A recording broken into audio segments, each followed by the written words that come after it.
Welcome to Burlap Teachers. Enjoy the video. You start by powering off the console and removing the Joy-Con. This prevents inputs during work. Use 70%, 90% isopropyl, compressed air, and a cotton swab to clean around the stick base. This removes dust and grime that cause drift. Once done, inspect the plastic collar for debris and corrosion. If screws are visible, make a clear note of their placement. That prepares you for partial disassembly. Make sure to keep small parts separated so reassembly is painless. Now you either deep clean or replace the stick. Open the Joy-Con only if you're confident, because springs and ribbon cables are delicate. Once open, carefully clean the potentiometer and surrounding area with isopropyl on a lint-free swab. Avoid excess liquid. Reassemble with attention to screw torque. After reassembly, reconnect and go to Settings Controllers Calibrate.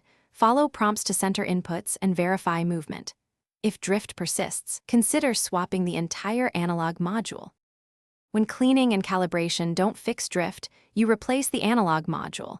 This is the most reliable long-term solution.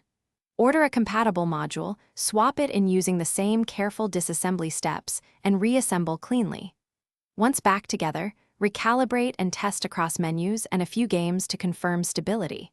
If drift returns, make sure the switch firmware is current, perform a controller reset, and if needed, pursue professional repair or replacement.